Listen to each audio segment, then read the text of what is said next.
Welcome to the One Year Bible, January 25. The Old Testament reading, Genesis chapter 50, verse 1, through Exodus chapter 2, verse 10. Joseph threw himself on his father and wept over him and kissed him. Then Joseph told the physicians who served him to embalm his father's body. So Jacob was embalmed. The embalming process took the usual 40 days, and the Egyptians mourned his death for 70 days. When the period of mourning was over, Joseph approached Pharaoh's advisors and said, "Please do me this favor and speak to Pharaoh on my behalf. Tell him that my father made me swear an oath. He said to me, 'Listen, I am about to die. Take my body back to the land of Canaan and bury me in the tomb I prepared for myself.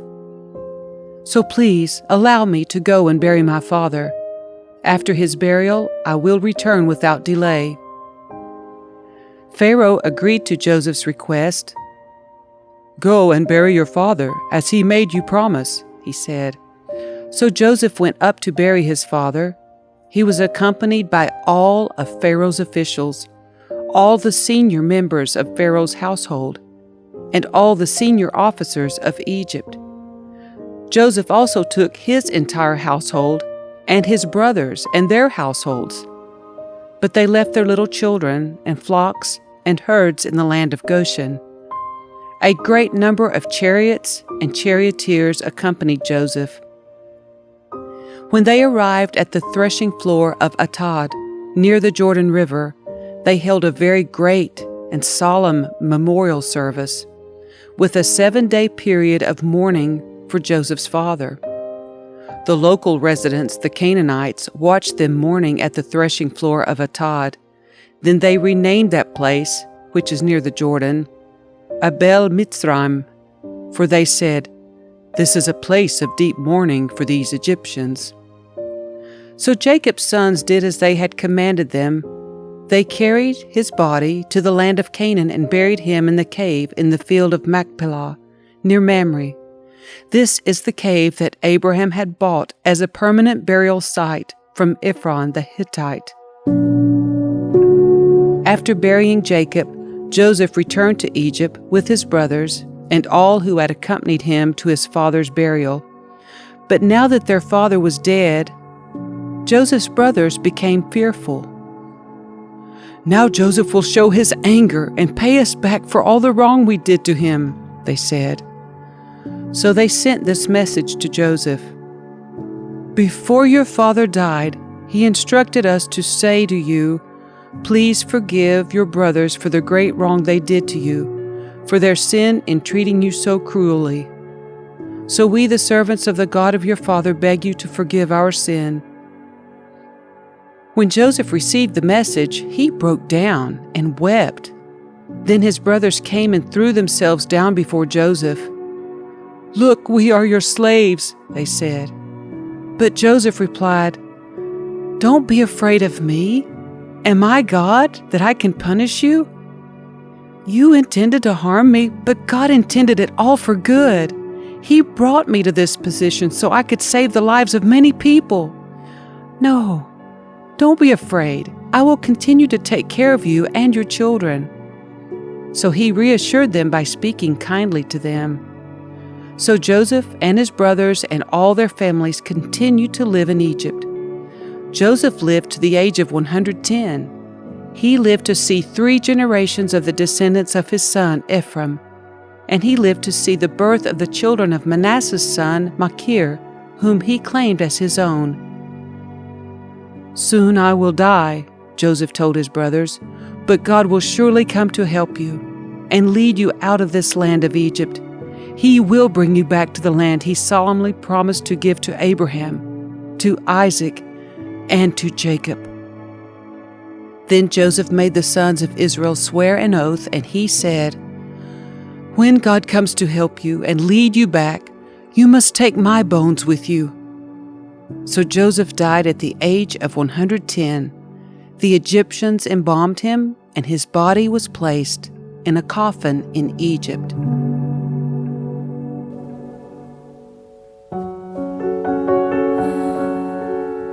These are the names of the sons of Israel, that is, Jacob, who moved to Egypt with their father, each with his family: Reuben, Simeon, Levi, Judah, Issachar, Zebulun, Benjamin, Dan, Naphtali, Gad, and Asher. In all, Jacob had 70 descendants in Egypt, including Joseph, who was already there. In time, Joseph and all his brothers died, ending that entire generation. But their descendants, the Israelites, had many children and grandchildren. In fact, they multiplied so greatly that they became extremely powerful and filled the land.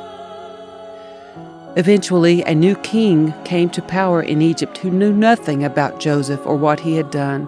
He said to his people, "Look, the people of Israel now outnumber us and are stronger than we are. We must make a plan to keep them from growing even more. If we don't, and if war breaks out, they will join our enemies and fight against us. Then they will escape from the country." So the Egyptians made the Israelites their slaves. They appointed brutal slave drivers over them, hoping to wear them down with the crushing labor. They forced them to build the cities of Pithom and Ramses as supply centers for the king. But the more the Egyptians oppressed them, the more the Israelites multiplied and spread, and the more alarmed the Egyptians became. So the Egyptians worked the people of Israel without mercy. They made their lives bitter, forcing them to mix mortar and make bricks and do all the work in the fields. They were ruthless in all their demands. Then Pharaoh, the king of Egypt, gave this order to the Hebrew midwives, Shiphrah and Puah: "When you help the Hebrew women as they give birth, watch as they deliver. If the baby is a boy, kill him. If it is a girl, let her live." But because the midwives feared God, they refused to obey the king's orders. They allowed the boys to live too. So the king of Egypt called for the midwives. "Why have you done this?" he demanded. "Why have you allowed the boys to live?" "The Hebrew women are not like the Egyptian women," the midwives replied. "They are more vigorous and have their babies so quickly that we cannot get there in time." So God was good to the midwives, and the Israelites continued to multiply, growing more and more powerful. And because the midwives feared God, He gave them families of their own. Then Pharaoh gave this order to all his people: "Throw every newborn Hebrew boy into the Nile River, but you may let the girls live." About this time, a man and woman from the tribe of Levi got married. The woman became pregnant and gave birth to a son. She saw that he was a special baby and kept him hidden for 3 months. But when she could no longer hide him, she got a basket made of papyrus reeds and waterproofed it with tar and pitch. She put the baby in the basket and laid it among the reeds along the bank of the Nile River. The baby's sister then stood at a distance, watching to see what would happen to him. Soon Pharaoh's daughter came down to bathe in the river, and her attendants walked along the riverbank. When the princess saw the basket among the reeds, she sent her maid to get it for her. When the princess opened it, she saw the baby. The little boy was crying, and she felt sorry for him. "This must be one of the Hebrew children," she said. Then the baby's sister approached the princess. "Should I go and find one of the Hebrew women to nurse the baby for you?" she asked. "Yes, do," the princess replied. So the girl went and called the baby's mother. "Take this baby and nurse him for me," the princess told the baby's mother. "I will pay you for your help." So the woman took her baby home and nursed him. Later, when the boy was older, his mother brought him back to Pharaoh's daughter, who adopted him as her own son.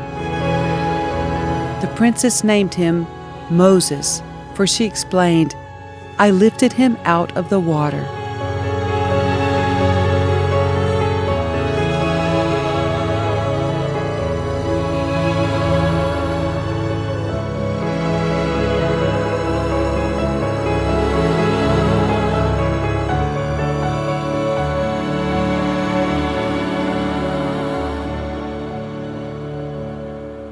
The New Testament reading, Matthew chapter 16, verse 13, through chapter 17, verse 9.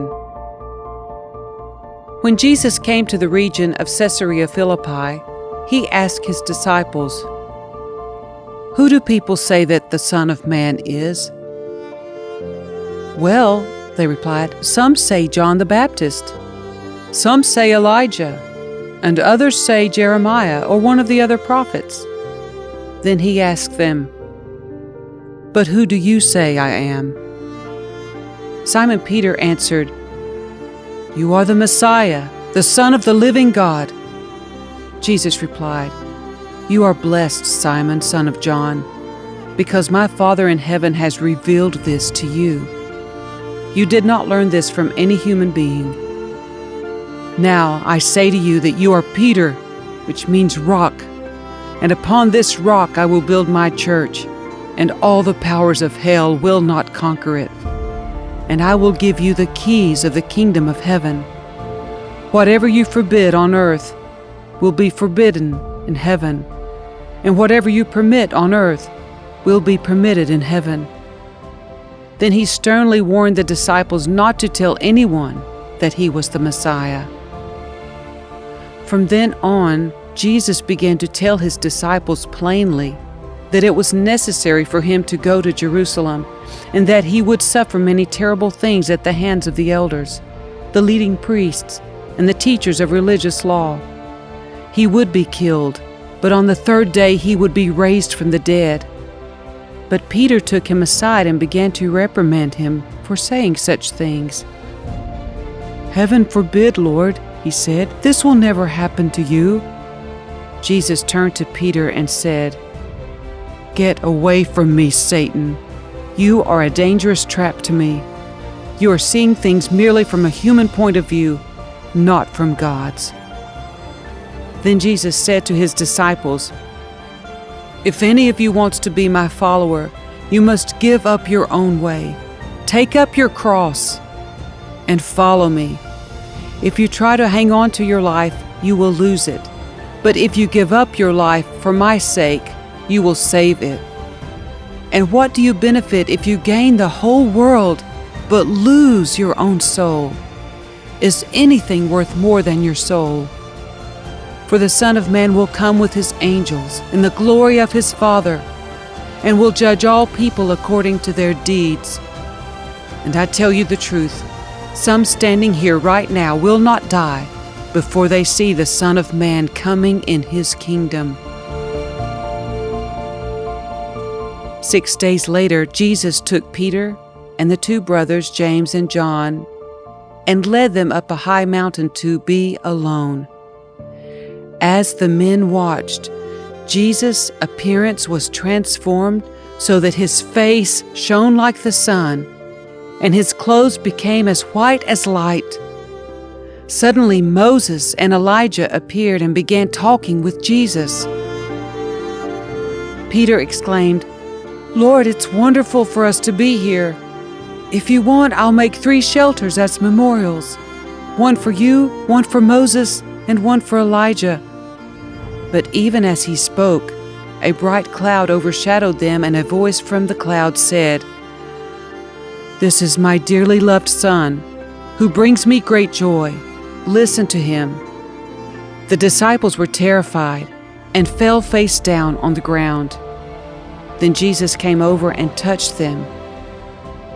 "Get up," he said. "Don't be afraid."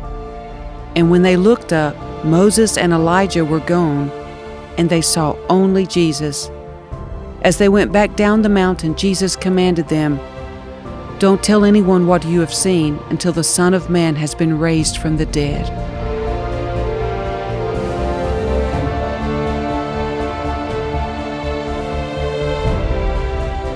Psalm 21, verses 1 through 13. How the king rejoices in your strength, O Lord! He shouts with joy because you give him victory. For you have given him his heart's desire, and have withheld nothing he requested. You welcomed him back with success and prosperity. You placed a crown of finest gold on his head. He asked you to preserve his life, and you granted his request. The days of his life stretch on forever. Your victory brings him great honor, and you have clothed him with splendor and majesty. You have endowed him with eternal blessings and given him the joy of your presence. For the king trusts in the Lord. The unfailing love of the Most High will keep him from stumbling. You will capture all your enemies. Your strong right hand will seize all who hate you. You will throw them in a flaming furnace when you appear. The Lord will consume them in his anger. Fire will devour them. You will wipe their children from the face of the earth. They will never have descendants. Although they plot against you, their evil schemes will never succeed. For they will turn and run when they see your arrows aimed at them. Rise up, O Lord, in all your power. With music and singing, we celebrate your mighty acts.